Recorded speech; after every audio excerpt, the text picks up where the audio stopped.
Call the meeting of the Centerville Board of Education for Monday, January 27, 2024, please. Please call the roll. Mrs. Dernbaugh? Here. Dr. Rohr? Here. Mr. Schroyer? Here. Megan Sparks? Here. Mr. Dahl? Here. Please join us in the Pledge of Allegiance. Pledge allegiance to the flag of the United States of America and to the republic for which it stands, one nation, under God, indivisible, with liberty and justice for all. Thank you, and be seated. The next item on our agenda is to approve the agenda as presented. And the motion, please. So moved. Second. Call the roll. Mrs. Dernbaugh? Yes. Dr. Rohr? Yes. Mr. Schroyer? Yes. Megan Sparks? Yes. Mr. Dahl? Yes. You notice, Laura, and I didn't get out of hand that time. I started saying all in favor, right? I did it the last meeting. Okay, the next item on our agenda, you're right. Next item on our agenda is honor is Dr. Henderson. Thank you, Mr. Dahl. First on our agenda for tonight regarding honors is to have presentation of the classroom teacher grants sponsored by the Centerville Education Foundation. And so I'd like to bring up Rajiv Goel and Susan Ralston, two members of the foundation, invite them to the podium, and they're going to make some comments and call names and present checks tonight. So it's always a great board meeting when we're able to give teachers money for their classroom. So thank you for being here. Hi, everybody. Centerville Education is a nonprofit organization founded in 1983 with the mission to enhance the educational experience in Centerville schools. CEF is run by an all-volunteer board of trustees, including myself, Rajiv Goel, Susan Ralston. I don't see John Carroll here tonight, but he's on our board. Oh, there he is. Tom Henderson and 9 others who aren't here tonight. And I'm especially proud to announce that in our 37-year history, not a single board member has ever been impeached. Yeah. But that could be because our bylaws don't really have a mechanism for impeachment. But every member on our board is a volunteer who themselves have families, kids, day jobs, night jobs, PTO responsibilities, coaching commitments, church duties, countless other things that I won't enumerate here. But what we do for Centerville Education Foundation is what gives us the most satisfaction and pride, because it is what has the broadest impact on Centerville teachers and students. Just as one example, CEF manages and awards tens of thousands of dollars each year in scholarships to graduating seniors to help them offset the cost of college.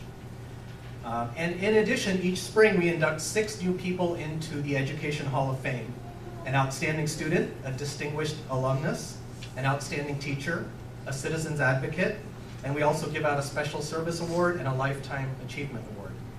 And past inductees, you can see their photos at the front of Central Unit if you haven't been there before.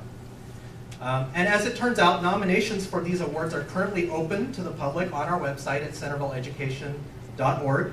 So if you know somebody who deserves one of these honors, please go to our website and take the time to fill out the nomination form and nominate that person before February 14th. And if you know somebody who definitely does not deserve to be in the Hall of Fame, don't nominate them, but you can tell them that you did. They'll never know. And finally, this is what we're really here to celebrate today. Centerville Education Foundation provides grant money to Centerville teachers for them to do special projects in their classrooms. These projects usually involve creative activities, field trips, labs, and other things that wouldn't be funded as part of the normal core curriculum for that class. And with the grant money provided by CEF, teachers can purchase the supplies and equipment that they need for their project, and the students get to participate in a very hands-on, fun, memorable, engaging activity that supports their learning. So, Susan and I are here today to pass out 33 checks to teachers who wrote amazing grant proposals that the Board of Trustees felt really enhanced the educational experience for Centerville students. And I think that as you hear the titles of some of these proposals and projects, you'll agree to the point that you'll probably wish you were actually a kid in one of their classes. So without further delay, I will begin. And we will do a group photo after it's all over, so we're not going to do like individual photos as I call you up. Okay, so first we have from Primary Village North. The project is Art and Light by Cyanotype from Jackie Mahaffey.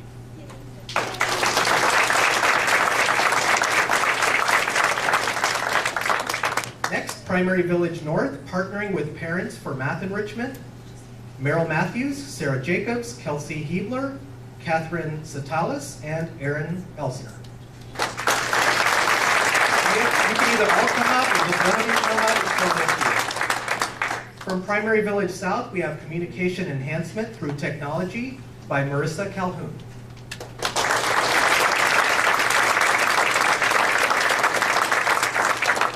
Also from Primary Village South, Games That Create Math Thinkers, Amy Kogel, Molly Harriman, Katie Thornton, Don Muller, and Nikki Stasienko.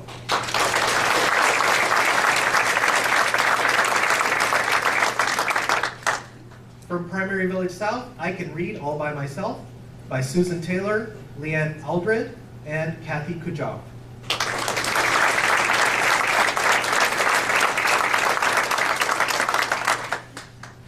From Primary Village South, Inspiring Culturally Sustainable Environments Through Tinkering, from Suzanne Mitelo and Katie Thornton.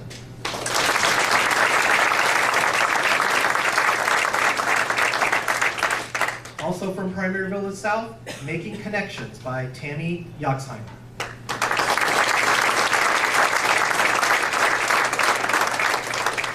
From Primary Village South, Mini Lessons for Mini Readers by Lisa Voss, Melanie Tarpey, and Caitlin Kounick.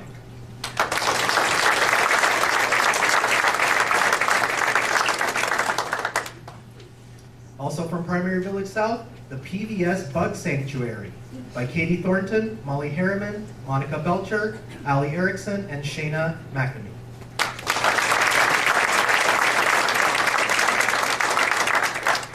Also from PBS, Teaching Core Word Vocabulary Through Literacy and Play, Rhonda McGinnis.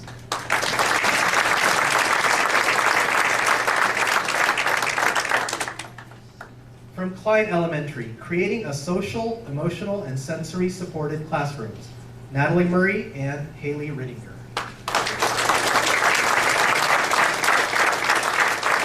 From Klein Elementary, Purpose-Centered Gaming using 3D Printing, Matthew Sosda.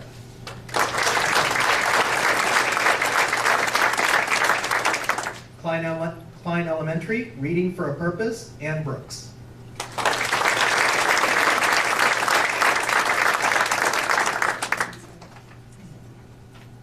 Driscoll Elementary, Books in Math Add Up by Kelly Gartz, Jessica Sanders, and Carrie Shea.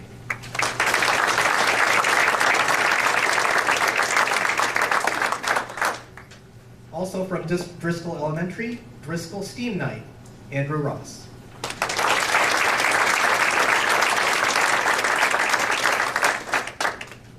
Also Driscoll Elementary, Real World Bins by Jackie Vollmer, Lauren Bridgens, and Amanda McCormick.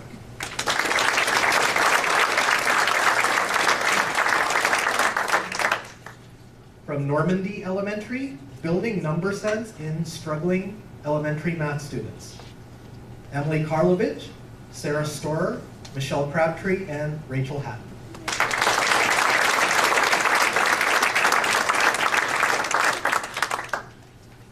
From Normandy Elementary, Getting to Know Newton. Christy Woods, Leah Goki, Kyle Hetman, Kristen Forbes, and Tish Kemp.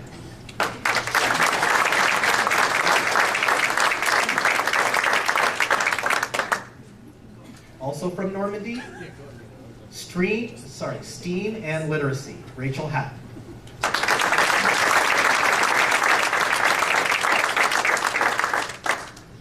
Normandy Elementary, Student Impact Project, Valerie Durkle.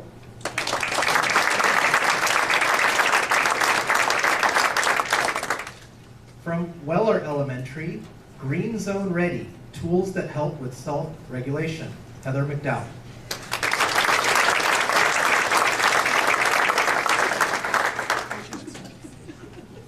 And then we have another one from Weller Elementary, but a different grade level. Ready to Learn Green Zone Tools for Classroom Self-Regulation, Missy Fairs.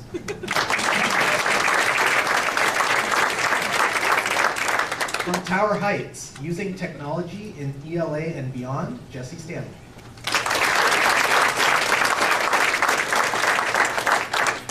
From Watts Middle School, Glow Black Light Art Night, Alice Tavan.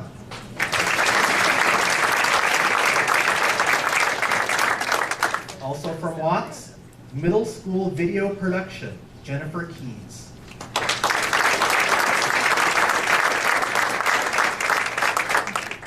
From Centerville High School, American Summer Experience, Christine Yukati.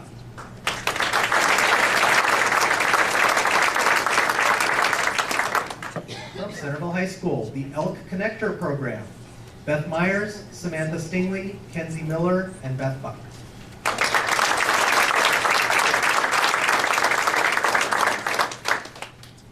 Also from CHS, expanding on coding skills using Q robots, Christy Sanderman.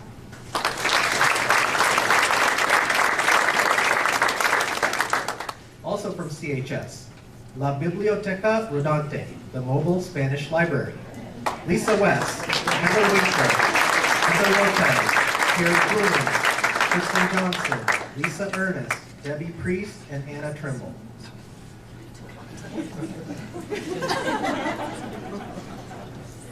From CHS, Publishing Our Stories by Lisa Oliver.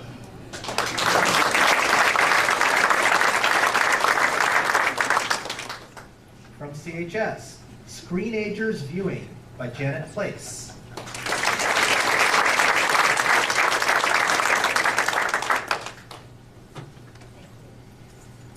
From CHS, The Art of 3D Printing by Georgiana Wright and Janet Valley.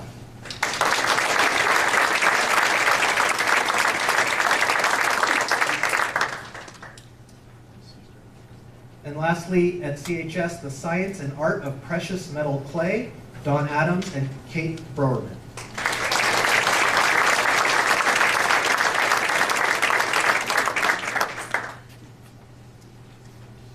And so before we leave, I just want to mention a couple of things. If anybody is curious about what these projects actually involve and what kinds of activities the kids will actually be doing, all of the details of those projects are on our website at centervilleeducation.org. So feel free to go there and peruse them. I think you'll be very interested. And then finally, of course, we wouldn't be able to give out this grant money without the generous support of all of our donors. So thank you to everybody who has made a contribution to the Centerville Education Foundation. Thank you.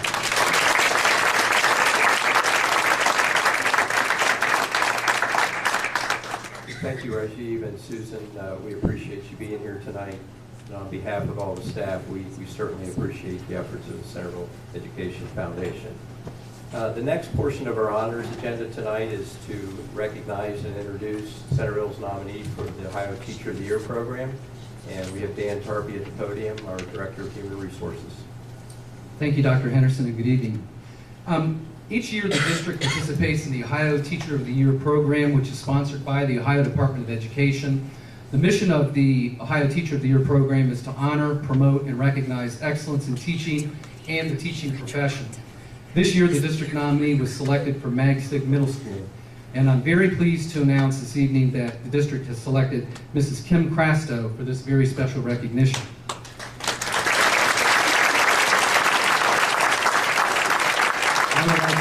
I would like Kim and her principal, Mrs. Westendorf, please to come to the podium.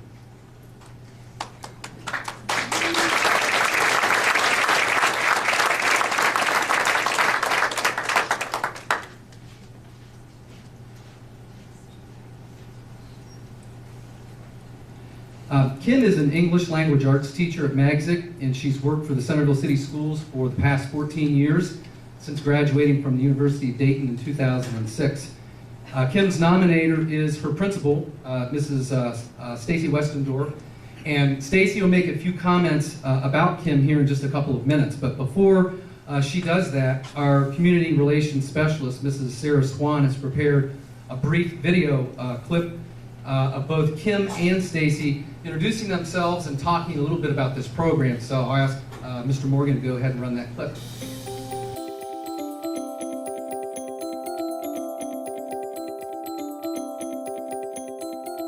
Okay. Hi, I'm Kim Crasto, and I have been teaching English Language Arts at Magsic Middle School for 14 years. Honestly, middle school is just every single day is new and interesting, and the kids, they're just young and curious.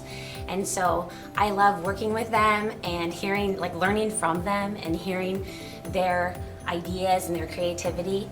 And we work a lot in middle school with character growth too. So we get to talk about confidence and problem solving and critical thinking skills, and really working towards our future for what they want to do in this world. So it's really fun to help them in those early stages and see where they end up. What sets Kim apart is her focus on not just the product, but the process. We need to make sure that students are being reflective in their work, that they are being taught how to self-assess and how to peer assess, that they know how to make tactful and helpful corrections to their peers, and that they have the tenacity to continue to improve their product until it is the final product that they want. And you see that process in Kim's classroom. It's not just about the product, but it's about the process of the hard work that it takes to get to that exemplar product.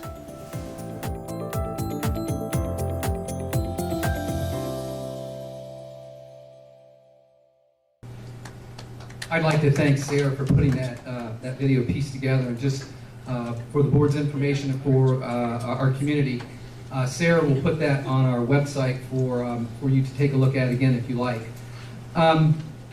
So let's talk a little bit about Kim. Kim is an outstanding and accomplished teacher. She excels in her classroom with the instructional process. She's a master teacher who utilizes expertise in exposing her students' creativity and their ability to think independently. Kim serves as an enthusiastic model peer for her colleagues.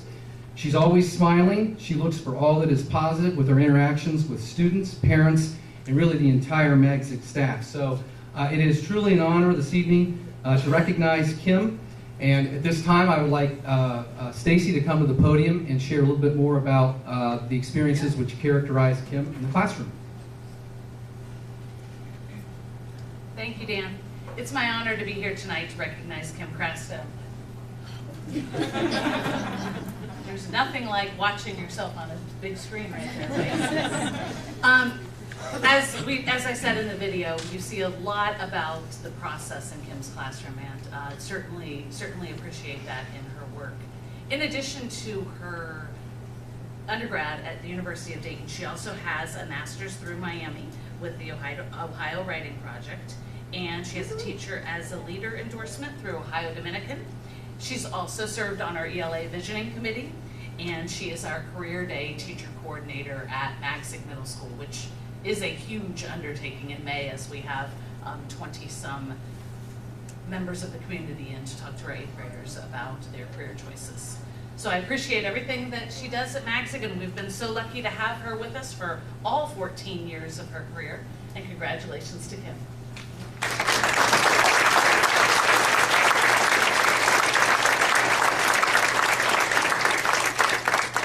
Thank you, Stacy. I'd ask Mr. John Dahl, our president of our board, to make the official presentation.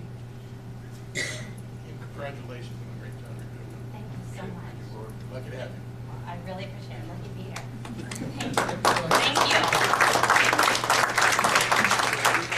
I just thought I'd take the opportunity to say a few words of gratitude, because I am truly honored to be standing up here after hearing all of those amazing grants that you guys are all doing in your classrooms. I love the opportunity to be among all of us that have so many cool ideas to bring to the students, and really just work together and learn from one another. I think as my kids are at PBS, every year the teachers have inspired me to do something different and new and creative each time. So we always are pushing each other to challenge the students, and so I thank you so much to everyone who is here, all of Centerville, the board. Thank you. The administrative team, Magsic especially, and our curriculum department. I really love and am honored to be part of it. And we, as a group, have goals to create active participants in the classroom, problem solvers. I have one more page. Here it is. Oh yeah, thinkers, doers, creators, and explorers. And from all of your support, we get to do that every day with our students. So thank you so much for this honor. I really appreciate it.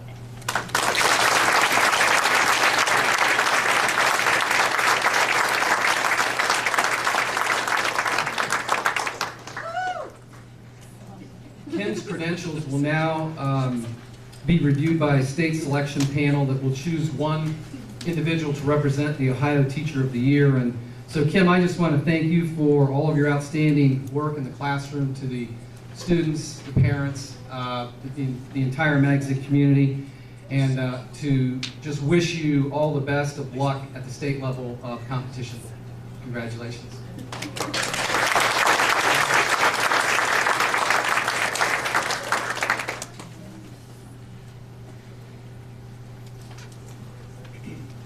Thank you, Dan. I too would like to offer my congratulations to all the teachers that received grants tonight, and appreciate you going the extra mile, the extra effort to make very exciting, engaging activities for all of your students. And Kim, congratulations to you as well. I remember when we hired you, we saw somebody that was going to be very student-centered and make a great impact on the students that you have in your classroom. So thank you. We know that you've done that, and you've done a great job for us. The last honors tonight is to talk a little bit about our great school board. Every year, January is proclaimed as Board Recognition Month.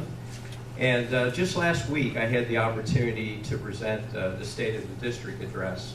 And I kind of started my comments talking about how proud I was to be part of Centerville Schools, how proud I was of everybody that was associated with Centerville Schools.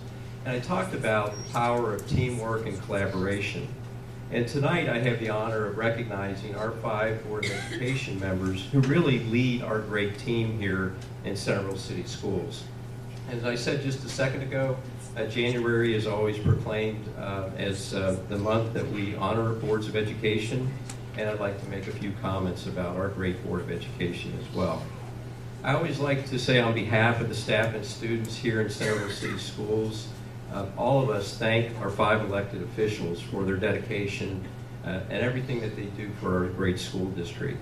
I think a lot of times people have the impression that these 5 individuals just go to this one meeting a month, but that's really not true. They are always on call to answer questions, to deal with concerns that our parent community or teachers or anyone really in the Centerville, Washington Township community have questions about. They spend a lot of time reading information that we send to them throughout each month. We have work sessions, and they put in a lot of extra time attending functions and activities throughout our school district. So in most cases, what you see on camera, which is one meeting a month, really just represents kind of the tip of the iceberg. There's lots of big ice underneath the water there that kind of is an example of the hard work that they do each month. We are extremely fortunate to have such a devoted, experienced Board of Education who always keep their eyes on the prize of student achievement. So I'd like to introduce them individually and just tell you a little bit about how long they've been on the board. Starting with our president, Mr. John Dahl, has been on the board since 1992, and this year was just awarded a 25-year board award from the Ohio School Boards Association. So congratulations, Mr. Dahl.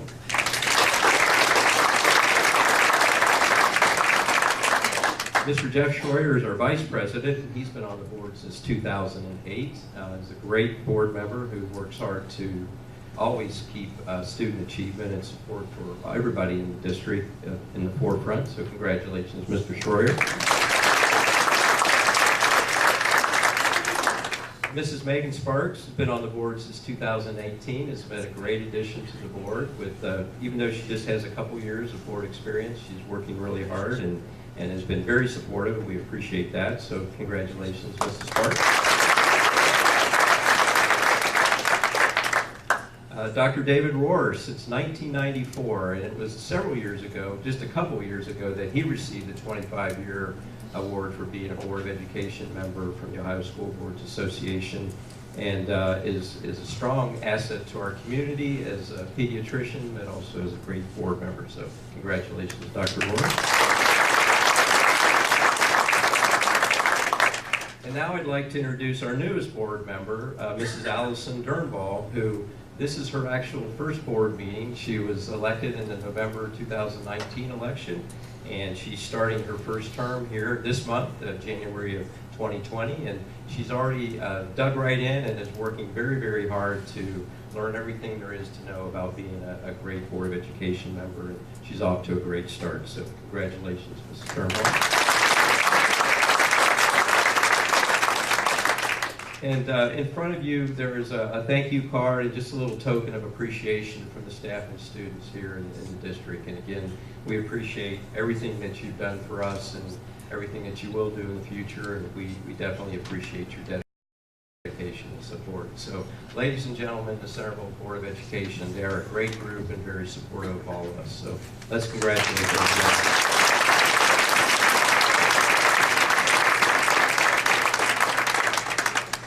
And now we're going to take just a brief break, and if you want to exit, you can do that at this time. Sarah Swan is going to take a group picture of all the teachers that received grants tonight, so if you'll follow her, you're welcome.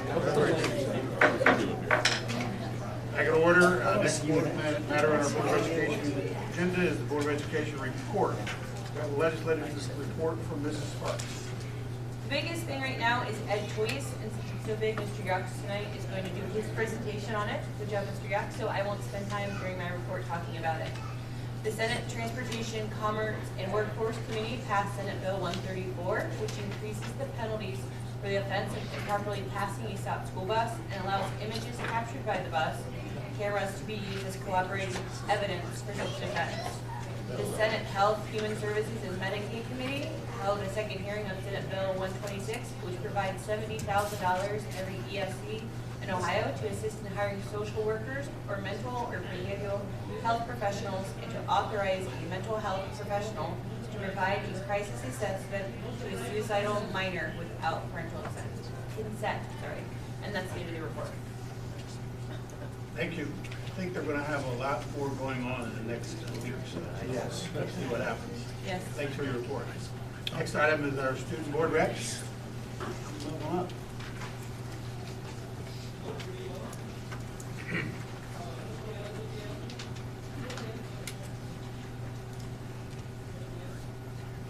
Hello, my name is Mohammed and I'm a sophomore. That's all good. Yeah, I get it. There you go. Thank you. Hello, my name is Mohammed and I'm a sophomore at Centerville High School. And this is our Candy Commons Middle School report. So we collected 402 pieces of data.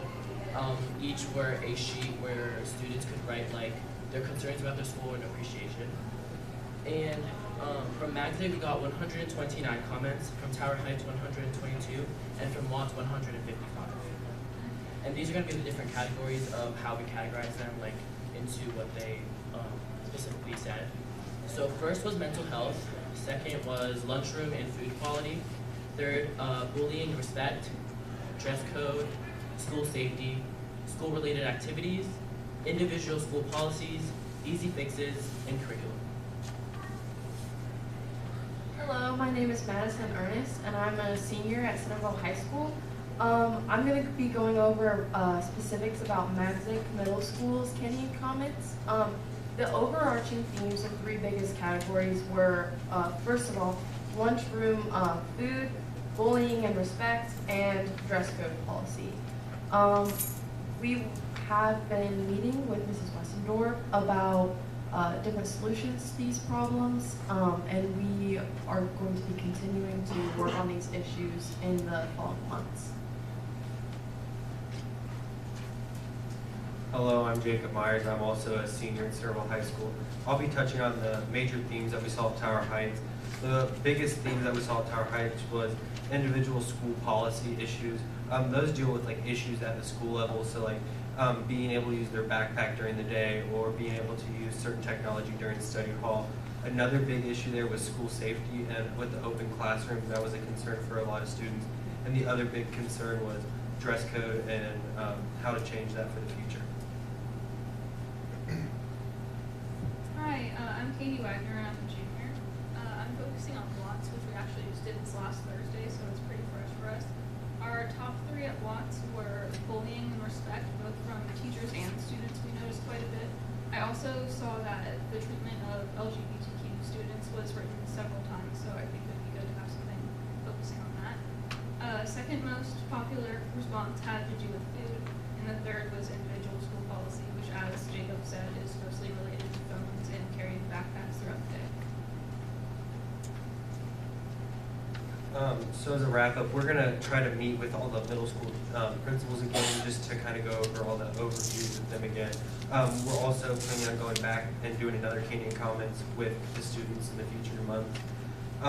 Some other projects that we're working on is we are going to meet with our 2 new board liaisons this Thursday, coming Thursday, Ms. Sparks and Mr. Schroyer, to go over overview for the new reps coming in next year and just some new ground rules going forward.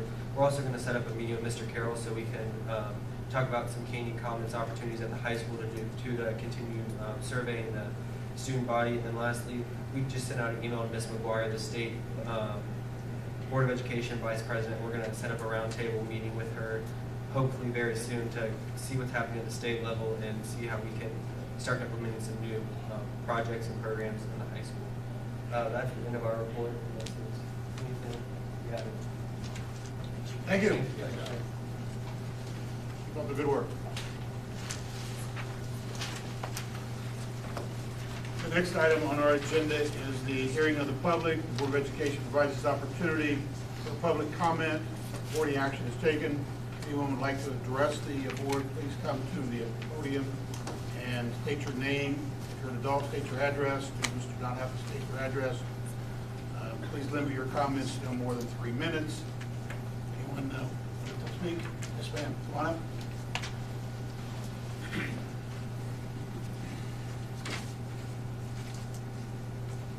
Good evening. My name is Faraha Henry Jones. I live at 382 Sentinel Oak. I've lived in the Centerville area for about a decade. I graduated 1 child from Centerville High School and 1 is currently in Centerville City Schools. I don't know if the board has made any public statements in support of diversity, equity, and inclusion in our schools, but I have observed your efforts to shine light on a variety of student voices and teacher voices. I'm also pleased to see that the district has made a diversity plan, has publicized that in the newspapers, and has made a great effort to let the public know that it stands for diversity, equity, and inclusion in its schools. I am one of several parents representing about 17 different families who've been gathering together to network and discuss the challenges of raising Black and multiracial children in a predominantly white community and predominantly white schools. Our gatherings have been very fruitful and productive. We look forward to sharing our thoughts and ideas with the community, the district, the board, to help further along our children's success and development. I wanted to make sure that the board knew, the district knew, and the community knows that on February 10th at Magzig Middle School, any parent of a Black or multiracial child who'd like to join in on some of these conversations can attend our meeting on February 10th at 7 p.m. Thank you. Thank you. Thank you very much.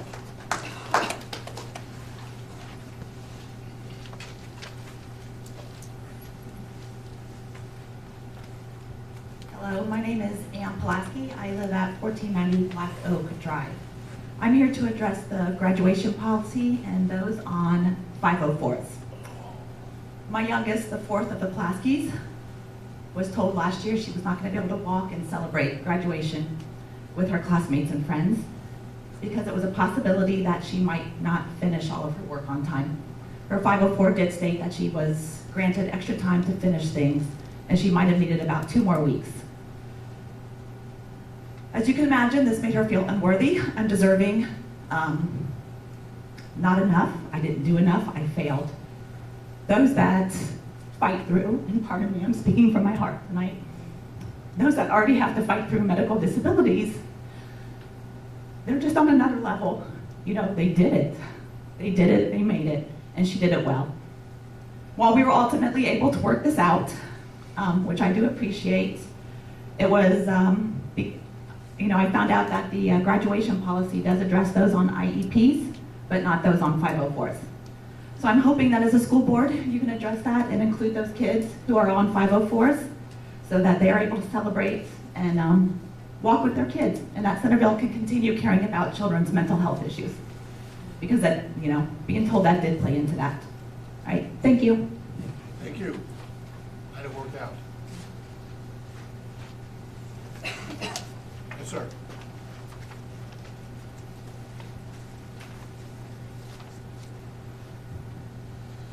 Good evening. My name is Paul Sefchak. I'm a resident of Washington Township, 5777 Hither Green Drive.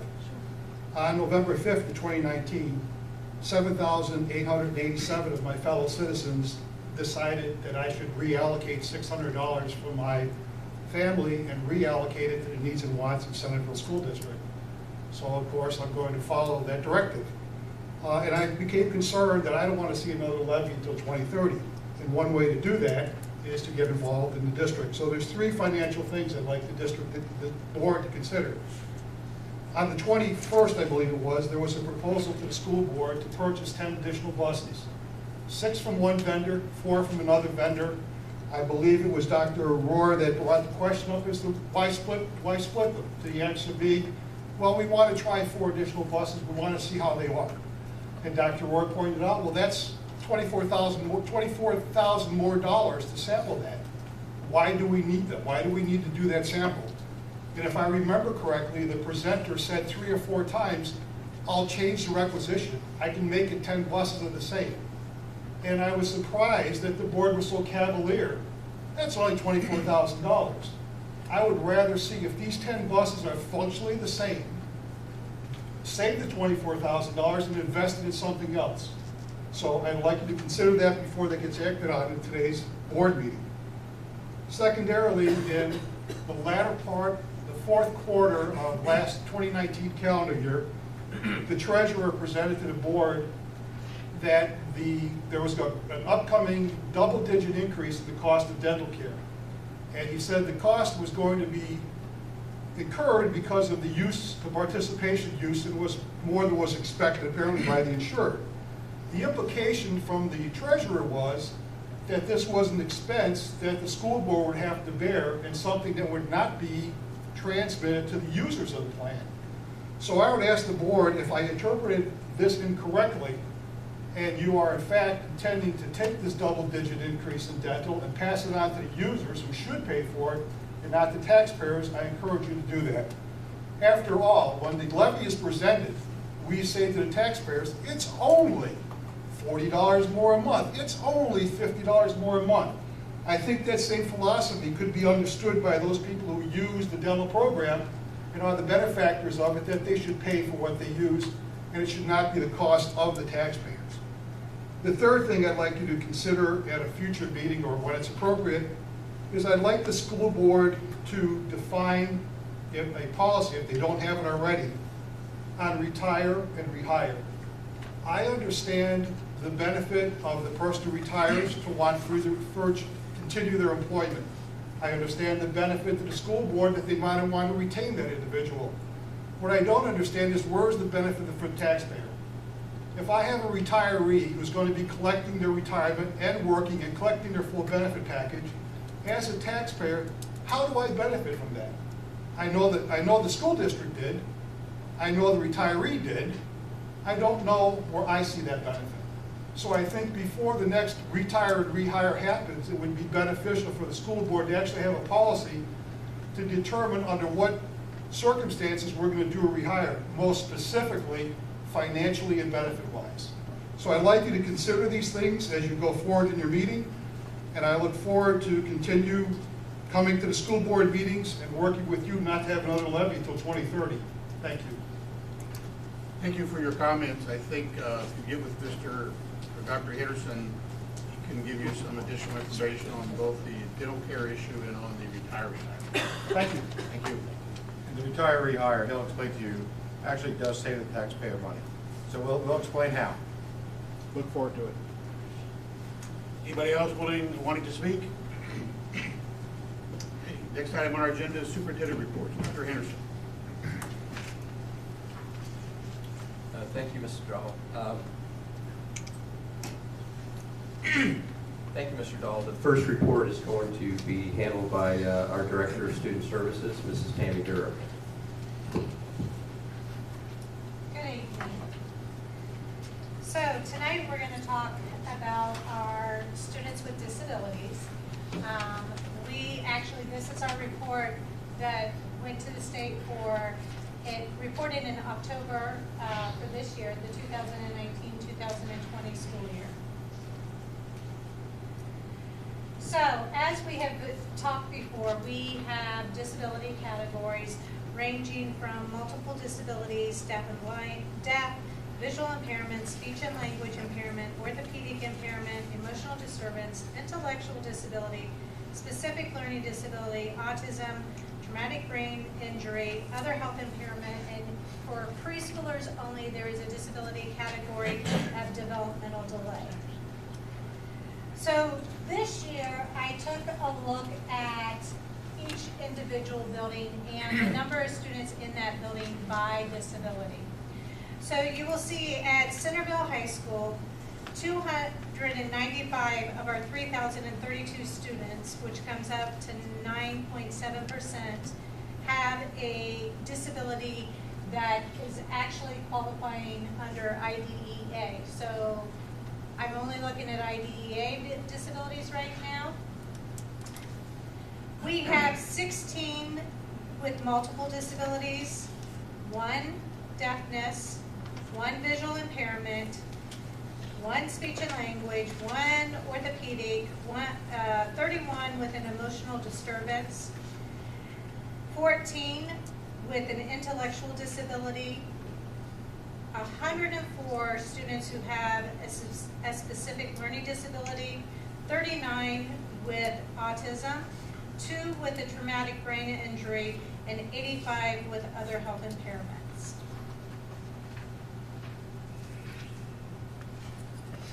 At Driscoll Elementary, we have 45 of 286 students that have a disability. This is 15.7%. I want to note that this percentage is higher because we have specialty programs at Driscoll. So some of our students that do not live in the Driscoll area are actually bused there to get the services they need. 7 of those students have multiple disabilities. 5 are qualified under speech and language. We have 4 with an intellectual disability, 9 with a learning disability, 11 with autism, 1 traumatic brain injury, and 8 other health impairments. At PBS, we have 136 students of our 902 students that have qualified as having a disability. This includes our preschool numbers. So I did not separate out preschool. I put it totally in with everything else. So we have 2 students with a multiple disabilities, 1 deafness, 1 visual impairment, 67 speech and language, orthopedic, and we don't have any with an orthopedic impairment. Intellectual disability, we have 1. Specific learning disability, there are 2. Autism, we have 19.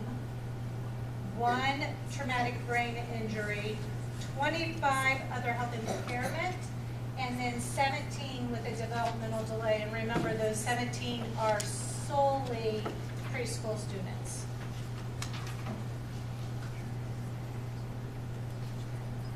At John Hole, we have 32 of our 412 students, coming up to 7.7%, who have a disability. 9 of those students qualified under speech and language. 2 of those have qualified under an emotional disturbance. 9 have qualified under a specific learning disability, 2 under autism, 1 under a traumatic brain injury, and 9 under other health impairment. At Normandy, 51 of our 523 students, so 9.7%, have a disability. There are 9 with the speech and language, 1 qualified under emotional disturbance, 1 as an intellectual disability, 20 as a specific learning disability, 8 have autism, 1 with a traumatic brain injury, and 15 other health impairments. At Stingley Elementary, we have 46 of our 32 students who have a disability. Once again, there is a specialty program at Stingley, so you will see their numbers are increased some also.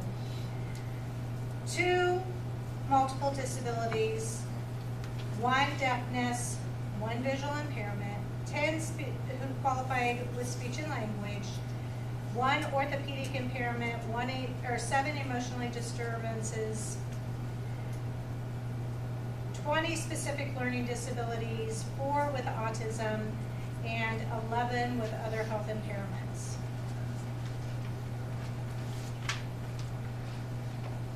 At Tower Heights, 59 of our 578 students qualified. So there are 2 that qualified under deafness, 1 speech and language, 14 as an emotional disturbance, 25 specific learning disability, 1 autism, and 16 other health impairment. At Weller, 49 of our 551 students, so 8.8%, qualified with a disability. So we have 1 under deafness,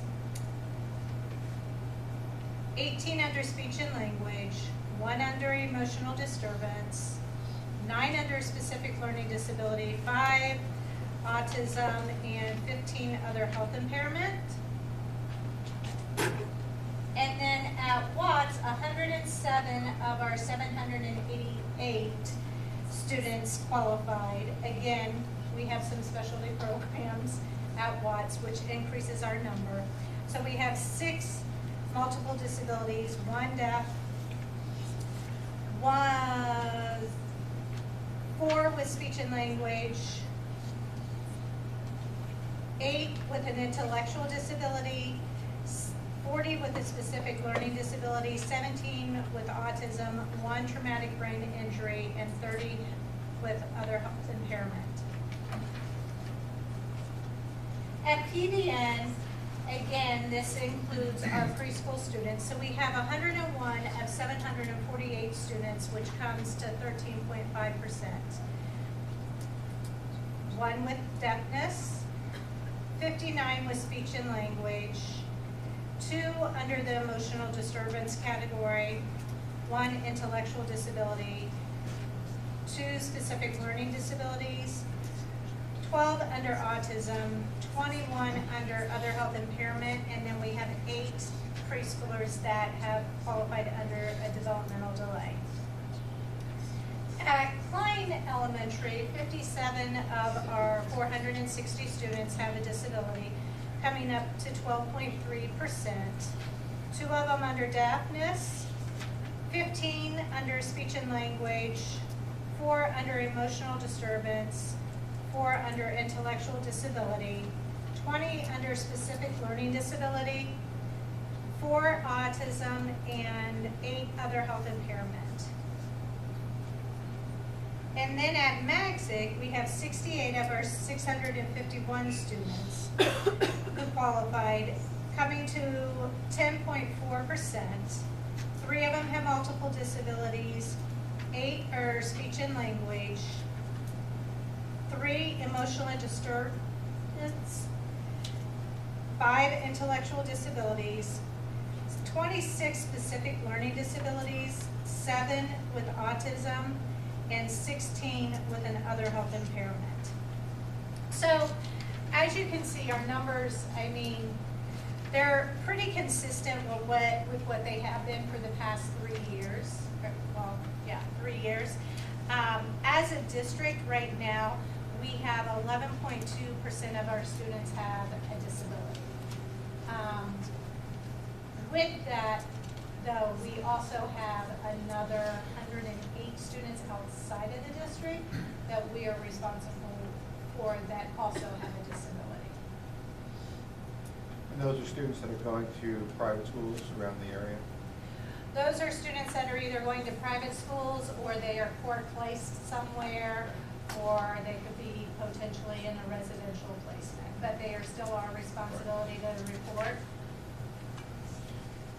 Yeah, under the autism spectrum, this is autism spectrum disorder, not just pure autism. It's Asperger's and different degrees of. It is. So some of those, the vast majority of them actually have a medical diagnosis. There are some where they only have a school-based disability. So they have never received a medical diagnosis, but that is one disability category that a school can look at and do assessments and determine if they qualify under that category as a school-based for IDEA. Now, all these disabilities, not all of these are on IEPs, correct? A lot of these are on 504s? No, all of these have IEPs. So Learning disabilities falls under an IEP category now? yes, specific learning disability has always qualified under an IEP. The difference becomes is if they need specially designed instruction. So you could have a student that has dyslexia that maybe doesn't need specially designed instruction, so they might get some accommodations, and the team would decide to go with a 504 instead of an IEP. It's all dependent. We've had some students that, you know, need an IEP or a 504 later, like it kind of switches. They might start off with a 504 and then they might switch over to an IEP as they get older, or vice versa. It depends on their needs. And ADD, ADHD is not covered under any of these categories. ADD and ADHD it is other health impairment. So when you look under the other health impairment would actually, probably the vast majority of our students that qualified under another health impairment have a diagnosis of ADHD.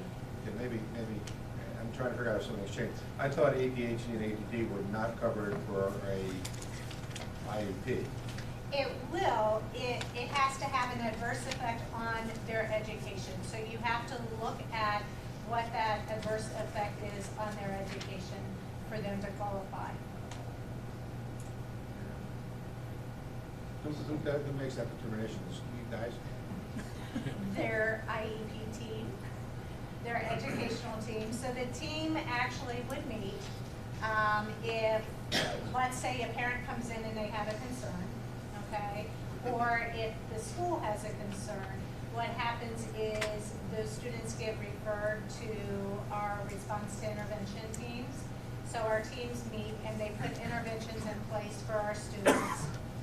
And then they look at those interventions and see if the student is making progress, if they're not making progress. And then based on that, they would determine whether they are going to move forward with an evaluation or not move forward with an evaluation. Other questions?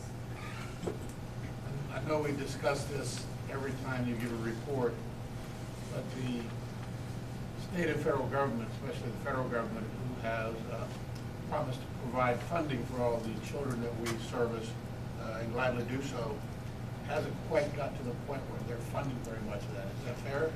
That is fair. They do not fully fund the education for students with disabilities, especially when we start looking at students with significant disabilities.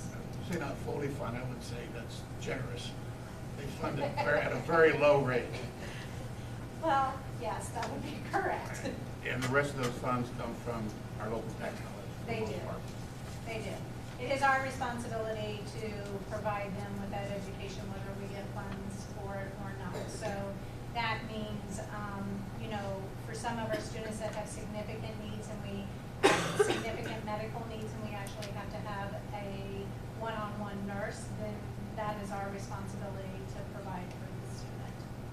That goes for our students that may be incarcerated or in another location. It is our responsibility to make sure that they are getting their education also. You know, the 11.2% of our district, compares to other districts? Is that pretty much where most districts are in terms of their percentage of disability? We're actually lower than most districts. So, I mean, we're at a good place. They typically want to see us under about 10% as a district, but 11.2 is not a bad number to be at all. And you have to take into consideration, this also has our preschool students in it, so it's not just our school age that we're looking at. So this is down just a little bit from last year. Other questions? Thank you. You're welcome. Thanks, Tammy.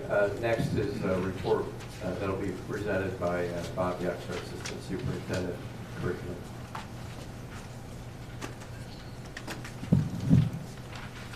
Thank you, Dr. Henderson. First, I'd like to congratulate the Classroom Project grant recipients and Kim Crasto tonight. They're certainly all very deserving. But I wanted to spend a few minutes tonight talking about Ed Choice, so I'll kind of back up so that you can see this. You do have a copy of this at your table. But I think it's important that our public understand that Ohio has one of the most aggressive school voucher programs in the country, and it provides public tax dollars for tuition for students attending private schools. Because of the number of changes in Ohio law over the past decade and some of the changes that they actually made to the testing process, more and more vouchers are being granted every year. This voucher program started as a way to provide alternate education choice for students at local public schools who were considered by the state to be failing schools. However, the program has expanded to include students from public schools that are doing a great job. In fact, this coming year, almost 50% of the buildings on the current list received overall grades of A, B, or C. Most of these schools qualify due to the growth measure called value added and not due to their performance score. Ohio went from fewer than 300 school buildings being deemed eligible for vouchers in 2018-19 to more than 1,200 school buildings for the 2021 school year, a 300% increase in 2 years. Students whose public schools are considered to be a failing school by the state can take a voucher that the school district must pay. The amount for an elementary school voucher this coming year is $4,650 for a student, and a high school voucher is for $6,000 per student. The state also may provide some portion of the cost of the voucher, but districts must make up the difference from the proceeds using local tax dollars. Some other factors I think we need to consider are that students obtain a voucher, when they obtain a voucher, they can continue to receive vouchers throughout their education, K through 12. Even if the school's report card improves, this could cost some districts, child starts in kindergarten, more than $65,000 over the course of that child's academic career. According to data collected by the Ohio Department of Education, and also a study performed by the Thomas B. Fordham Foundation, voucher students in private schools performed worse than their public counterparts in both reading and mathematics. Private schools can pick and choose which students they will accept. Public schools accept all students. Most private school students do not have to take the same required state test as the public school counterparts, even though they're using public funds. Anyone considering this program should compare the scores of students who are currently attending an Ed Choice program provider to our students at Centerville. The numbers will speak for themselves in every comparison. Any student who chooses an Ed Choice provider is required to continue to take Ohio State tests. Typically, these score averages are well below all of our 12 schools. In fact, no school accepting vouchers in and around our school district can report that their voucher students are performing at the same level as our students. Finally, remember that value added has nothing to do with student achievement. The higher the student achievement, the harder it is to maintain a strong value added score. Now, I would like to say a couple of additional comments that aren't on the PowerPoint. The Dayton Daily News reported on Friday, 24th, about all 16 local school districts and the Educational Service Center for Montgomery County held a press conference to raise concerns about Ohio's private school voucher growth.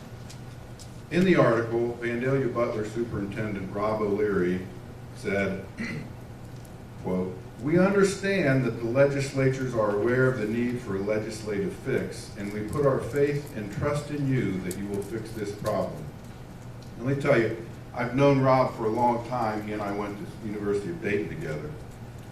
I respect him greatly, but his trust in our legislature is a trust I do not hold. After all, this is the same legislature that has created this exponential voucher growth in Ohio and thereby permitted locally voted tax dollars to be used for a purpose other than what it was intended.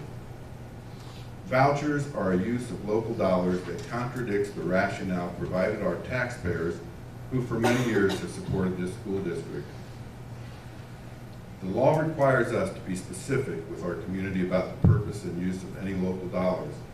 But with a few strokes of the pen, our legislature has arbitrarily changed both the purpose and the use of locally collected money in over 70% of the school districts in the state of Ohio.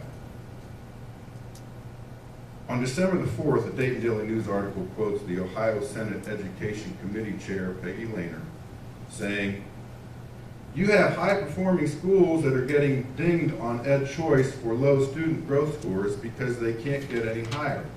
Solon, the top scoring school in the state, has a school that's eligible for EdChoice. That's crazy." That was in December. Now, last week, that same senator was quoted by Hannah News Service and Focus Education as saying that she'd like the General Assembly to make the fewest changes possible to address the current problem and voice concerns about the shift to a new voucher system based on income. Lehner went on to say that might sound good to local schools because the income-based EdChoice expansion program is paid for directly by the state, not local taxes. But she said it would represent a major commitment of state funding that should undergo much more debate than the truncated process of recreating the EdChoice situation we now have. She went on to say, and I'll quote, "Districts are going to say, boy, did we dodge that. But there are much bigger questions to ask when we're looking at an income-based system. Where is the money coming from?" End quote. Well, we've been asking for years, where is the money coming from, and received no answer from the state. To date, Senator Lehner and her colleagues' solution for money issues has been to strap it on the backs of public schools. The same backs that bear the burden of paying for the existing current College Credit Plus program and many other unfunded mandates. As long as our legislature and the Ohio Department of Education continue to arbitrarily make decisions about the use of local funds, public schools and their local communities will continue to support a vision of education that our local taxpayers have not participated in, other than with their wallet. That concludes my report, unless there are questions. Just to put an actual number on this thing, I know your second slide, you basically said the vouchers are $4,650 for elementary and $6,000 for the high school. What do we get for those students from the state? Well, I guess there's a little debate about that. It's about, if you consider the reimbursement that we get on the rollback, it's about $1,700. So we get $1,700. We're giving back for the elementary $4,650 and $6,000. So it's a lot of money. So we will definitely look at things we could do locally here at the school. But if you want to know where your tax dollars are going, big bucks. How much is this from our school district roughly? Well, you know, that remains to be seen how many select that. So this past year. So this past year, we had no potential for this year. Potential for this year. Well, we've got 500 some students out there. Right? So 500 some students times $3,000 a student. You know, this is just part of the issue. EdChoice, which there may be this week a change. I could not report on any change that the legislature has made. I looked as late as tonight to see if there had been any change come out. They're still talking about making a change to this because it is a bit, it's ludicrous. There are other things, for example, that I mentioned here, just like the College Credit Plus, where I can tell you in the last 5 years, we've lost over $500,000 in payments to colleges for our students attending. I think it's great that our students are attending there, but why don't we make that payable by the university instead of that's where we're so these are some current concerns that we have. But some people sometimes confuse Ed Choice with our charter issue. They're two different programs, aren't they? Absolutely. Very, very different programs. Now, if Dr. Rohr may have been referring to the charter funding, there's another significant dollar amount, and I couldn't, off the top of my head, give you that number, but again, another opportunity for the state to bleed money from the local school districts. I remember from last year, I believe Mitch told us it's close to $500,000. And that's the number I would. Right. Around that number. Around. Yeah, so you have that, and you have Ed Choice, and other things that we go into, unfunded mandates that siphon boardable money from local school district including ours. Absolutely. Any other questions? Thanks, Bob, for your report. Thank you. Thanks, Bob. Our last report tonight will be handled by John Westney, our Director of Business Operations, and John's going to provide some additional information about transportation of the buses. Good evening. It's always hard or difficult to follow Mr. Yucks. So again, good evening. Tonight, I'd just like to provide some additional information regarding the bus purchase discussed last week at our board session, our work session. For our audience, we typically try to purchase 7 to 9 buses per school year, which allows us to update our fleet, prevents us from having to purchase a large number of buses at one time. This school year, I'm requesting 10 buses. Fortunately, our transportation department received a clean diesel grant from the Ohio Environmental Protection Agency. The grant, approximately $200,000, will help offset the cost of this purchase. Currently, we have a mix of buses in our fleet. We have about 15% Bluebird, 25% Thomas, and 60% international buses. We believe, the transportation supervisors and myself believe, that a diversified fleet allows us to keep a quality fleet over a long period of time. While the majority of our fleet are international buses, this is an opportunity for us to look at other manufacturers. This purchase will allow us to replace 10 15-year-old Bluebird buses that have an estimated average of 190,000 miles, and this purchase will allow us to replace those buses with 6 international and 4 Bluebird Transits. This year is a little unique in the fact that we are dealing with the grant, the Ohio EPA grant. We've never had this opportunity before. The grant requires us to purchase 10 buses. If we didn't have the grant, tonight's conversation would be discussing the purchase of 7 to 9 buses for the district. So just to kind of share a little bit of information with that, we don't always replace the oldest buses in our fleet. We try to evaluate our fleet and make a determination on which buses are best to replace. So for example, we have 2 Bluebird buses that we plan to keep. They're 18 years old. They've been certified and inspected by State Highway Patrol. They've been approved. We keep those 2 buses on our lot for training, and we also use those 2 buses as backup reserve buses when needed. Last year, we purchased 4 transit buses, which gave us the opportunity to move from a conventional 72-passenger bus to an 84-passenger bus. This allowed us to reduce the number of our buses needed per trip, effectively reducing driver and fuel costs. The 10 new transit buses will add capacity to our fleet without adding additional buses. As you know, we rely on the Southwest Ohio EPC, or the Educational Purchasing Council, to bid out our buses. One of the things this allows us to do is to develop a good relationship with the vendors. So our transportation supervisors have the opportunity to meet with the vendors. Just last week, they met with the Bluebird sales representatives, and Bluebird has decided to provide an additional $4,000 credit on parts for this year's purchase.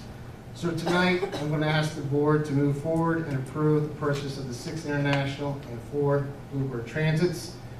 Funding for this project, or this for the equipment of the transportation, will come from our PI fund or our permanent improvement fund. That concludes my report, unless there's any questions. Yes. We can still go ahead and change it if we wanted to do 10 of the one type or 9 of the one type cheaper ones and then 1 of the expensive ones to trade out. Yes, we haven't made, there's not a purchase order in place or anything like that. We're going to wait to work approval before we move forward with that. The 4,000 that's coming back credit, is that per bus or just one $4,000? It's one 4,000 for parts for this. So that would reduce the cost of the Bluebird theoretically once well. Would you be needing those 4,000 anyhow for parts? Well, it'd be just nice to have in our back pocket in the future. I mean, typically we wouldn't need parts, I wouldn't think, in the near future for those new buses, but it'd be something that we could use towards those buses. So they're going to give you about $17,000 in parts? It's about $1,000 per bus, so it's 4,000 total. 4,000 total. John, you're replacing all Bluebird buses. That's correct. Have those worn better or worse than the International in the fleet? Well, that was kind of my example I tried to give. We do have the 2 buses that are 18 years old that are Bluebird buses that have been inspected. They're in great shape. We use those 2 buses for training.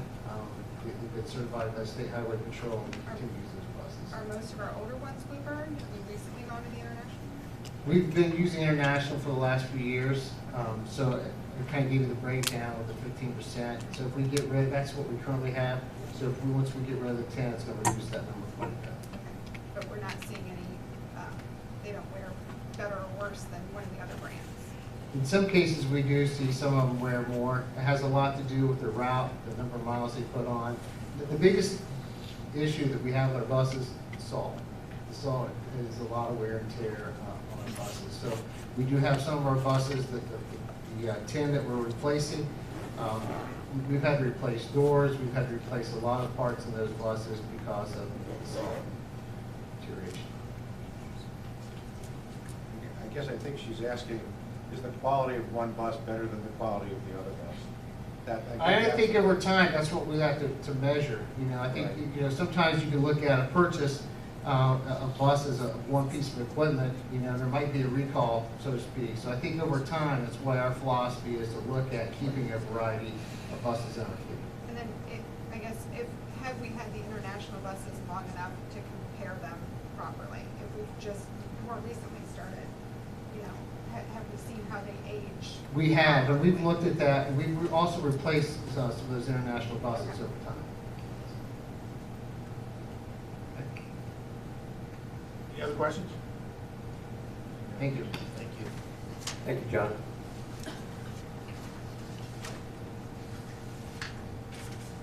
Next item on our agenda is Treasury Report. Albert, please.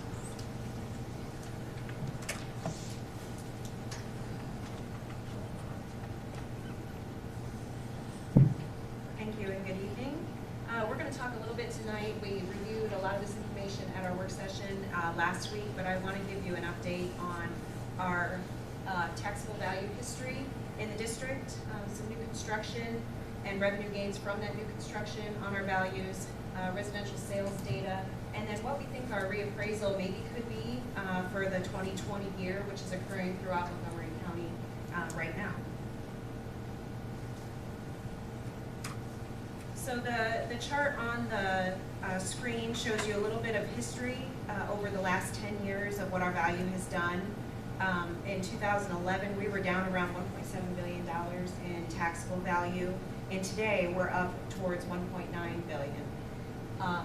You see some decreases through 2012 and 13, and that had to do with the recession time period where property values were decreasing. Since then, we've been steadily increasing a little bit. We had a big spike in 2018 due to the economy recovering a little bit from the recession. This here just gives you those percent changes. Again, to the left, we were down below the 0 mark. In 2018, we had that big spike. That was about an 8% increase in property value here in Centerville City Schools. New construction in Montgomery County, the majority of the new construction is happening right here in our district. We're close to about $15 million in new construction, and that is residential taxable construction. I know that was a question last week. That doesn't include any exempt construction. So this is just in taxable construction. The good thing about new construction as a school district, we do receive additional tax dollars for that new construction, and so that is additional revenue that comes in. Normally with increases in value, we don't see increases in our revenue because of House Bill 920. We're leading the county in new construction. Over the last 10 years, 35% of all of the county's new construction for taxable value has happened right here in Centerville City Schools. This just gives you a comparison of total construction in the county. That's the highest part of each bar for each year. We're at the bottom of that, so you can see each year on a year-to-year basis how much of that was attributed to right here in Centerville and Washington Township as well.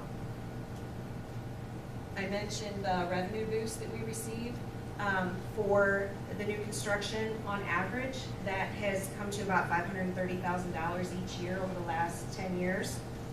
We'll take any additional revenue, especially after we heard Mr. Yux's report on all those unfunded mandates that we can get. But I do want to point out to you that that's 0.75 of 1% of an increase per year. So, you know, inflation is raising much faster than 0.75%.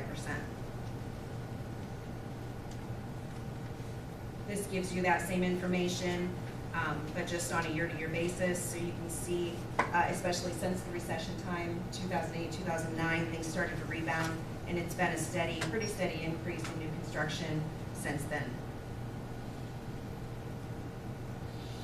Switching topics here to talk a little bit about residential sales. Residential sales are what is going to drive the reappraisal moving forward here in 2020 for our 2021 collection. This is Centerville specific. The number of sales throughout the county has really boosted through 2017, 18, and 19. In Centerville, we see the same trend happening.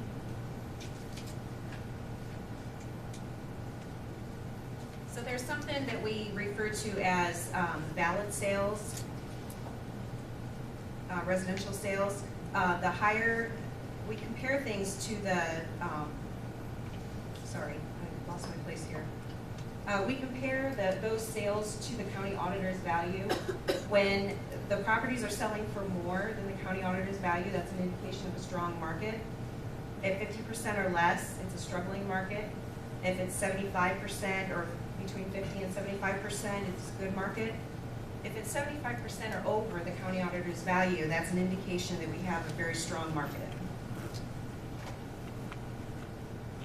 So these bars here, in our district, this is all of our sales over the last few years.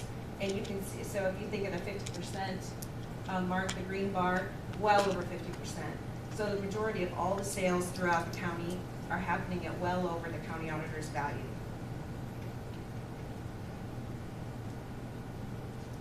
So in terms of a forecast for the reappraisal, we won't have those numbers until we'll probably get an indication this summer.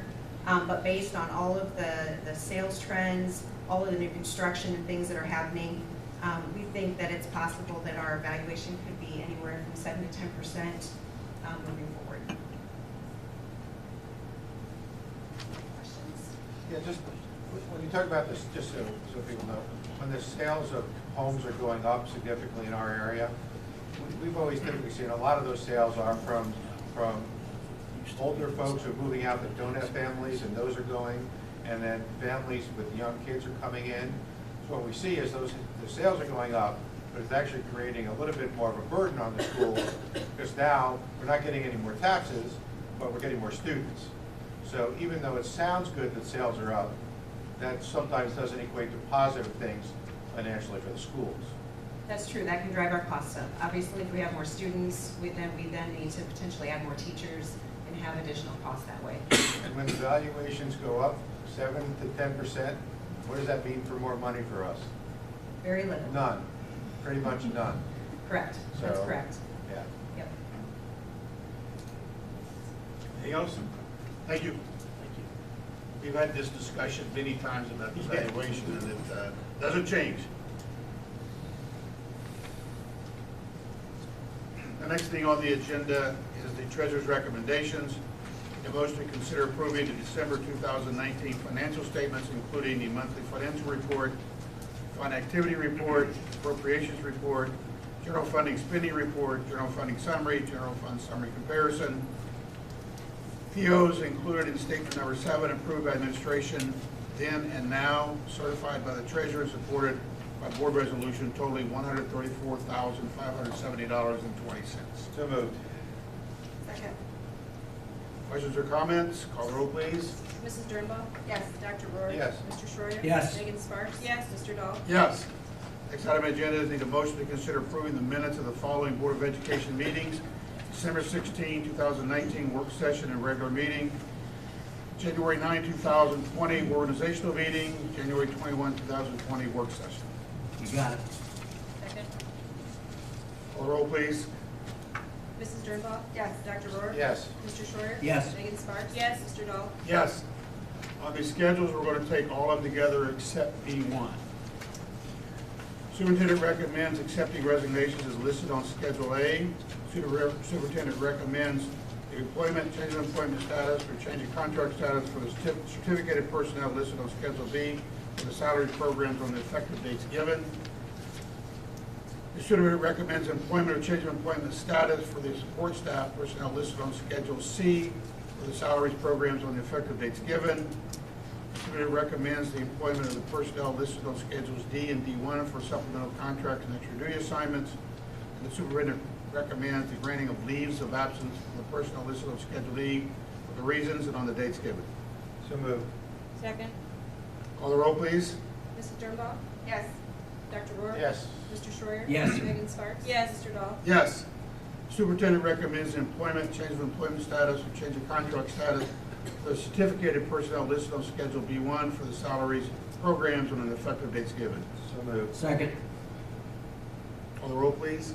Mrs. Dernbaugh? Yes. Dr. Rohr? Yes. Mr. Schreier? Yes. Megan Sparks? Yes. Mr. Dahl? Abstain. Next item is need a motion to consider approving the following firms to provide legal services to the Centerville City Schools for calendar year 2020. This is our normal list we go down every year. We listed firms Squire, Patton, Boggs, Hoover, Six and Associates, Bricker and Eckler, Coolidge Wall, Walmsley and Lombard, Ohio School Boards Association, and Hunter Consulting. So moved. Second. Call the roll, please. Mrs. Dernbaugh? Yes. Dr. Rohr? Yes. Mr. Schreier? Yes. Megan Sparks? Yes. Mr. Dahl? Yes. A motion to consider approving the resolution providing Centerville City Schools the opportunity to apply for a waiver from the Ohio Department of Education for 2020-2021 school year. As Centerville City Schools will not be providing career technical education courses to students enrolled in our middle schools. Previously discussed item. So moved. Second. Call the roll, please. Mrs. Dernbaugh? Yes. Dr. Rohr? Yes. Mr. Schreier? Yes. Megan Sparks? Yes. Mr. Dahl? Yes. Next item on the agenda is consider approving a resolution declaring certain items of personal property obsolete and unneeded and authorizing the superintendent or his designee to sell personal property. Something we do every year. So moved. Second. Call the roll, please. Mrs. Dernbaugh? Yes. Dr. Rohr? Yes. Mr. Schreier? Yes. Megan Sparks? Yes. Mr. Dahl? Yes.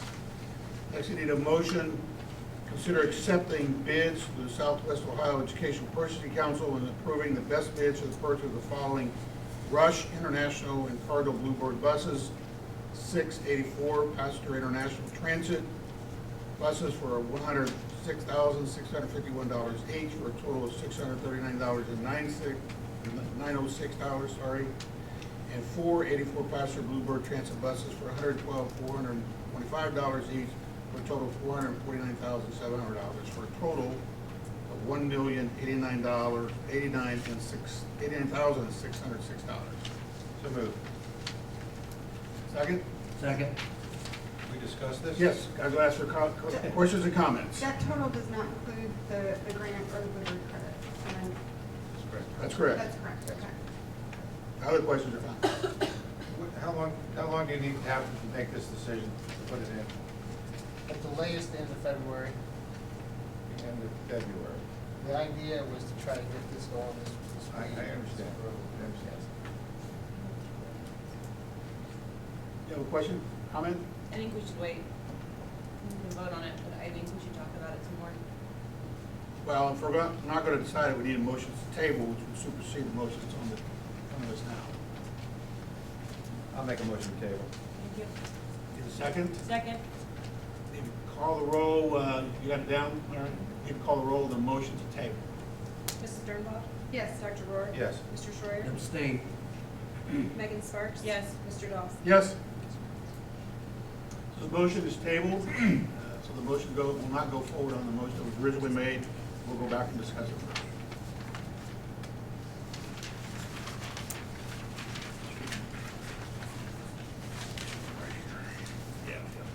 Next, we need a motion extending the transportation contract with the Senior Assistance Inc.